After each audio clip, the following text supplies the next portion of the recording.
Okay, good morning, Eagles. This is very new for me. I'm excited to be teaching you online. I've never done this before, so I'm going to ask that you bear with me and we are going to get through this together. So, good morning or good afternoon, whatever time it is that you're watching these videos. I'm excited. I have been working really hard on lessons for us to work through. So, I'm at my apartment, so if you see Suzu, my cat, sometimes she likes to make appearances while I'm doing things on my computer. She'll just be a part of the lesson too, so it's kind of fun. You get to see her and me.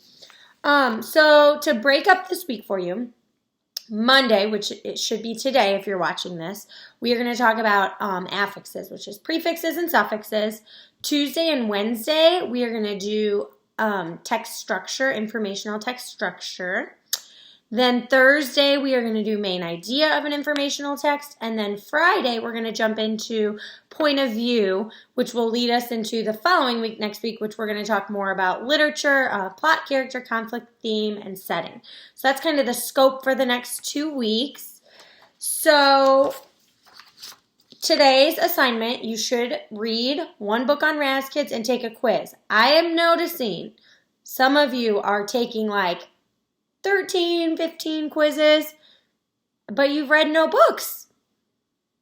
I'm on to you.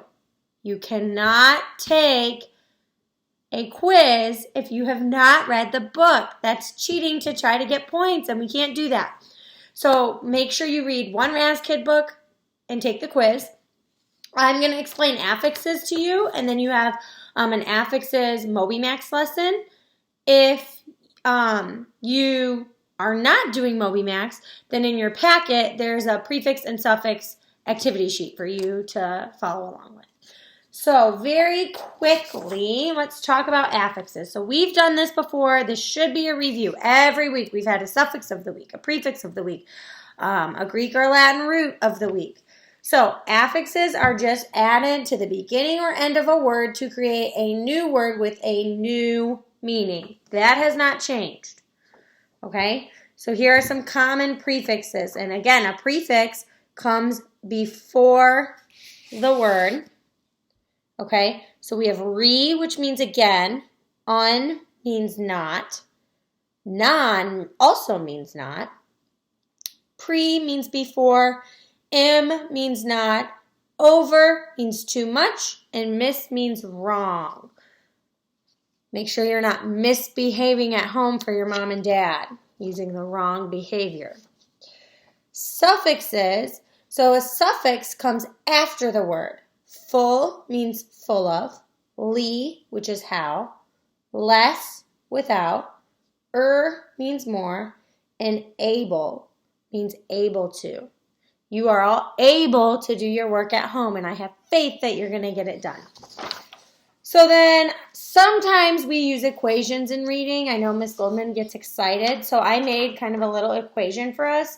So your root or base word is the same. You can say root word or you can say base word. Definition doesn't change. The prefix will always go before, okay? The prefix plus the root or base word is going to equal the new word. Now, the root or the base word plus a suffix will also equal the new word. Then you have some crazy words that will have a prefix and a suffix, like the word replaceable, okay? So, the prefix is re, the root or base, which means the same, is place, and then suffix is able, okay? So, re means again. Place, that's just the root or the base word. Able means able to. So replaceable. So this means it's able to be placed again. Or able to be replaced, right? Because replace means to place again. So if you lose your iPhone, it's expensive, but it's replaceable. If you lose your grandma's favorite super valuable family piece of jewelry, Not replaceable, irreplaceable, because you can't go out and buy a new one. Not good. So today on MobyMax, you are going to use prefixes and suffixes to break apart words to figure out their meanings. That's why we're learning all of this. So that when you come across a word you don't know, let's say you didn't know the word redo. Okay? We all know what redo means. Do again, right? But if you see it, you can say, okay, the prefix re means again.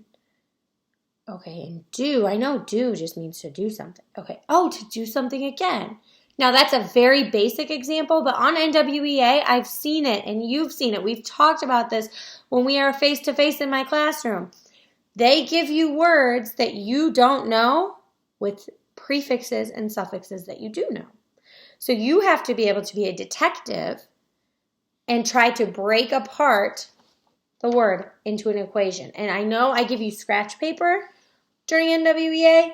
You can use it for this. Some of you are like, why do you give us scratch paper? It's not math. Sometimes it helps to just break apart the word. I still do that as an adult reader when there's words that I don't know. Okay? So I almost just asked if there were any questions. I'm so used to you guys being in front of me. If you have questions, you know how to get a hold of me through Padlet, Dojo, or my cell phone. I'm available anytime, and good luck.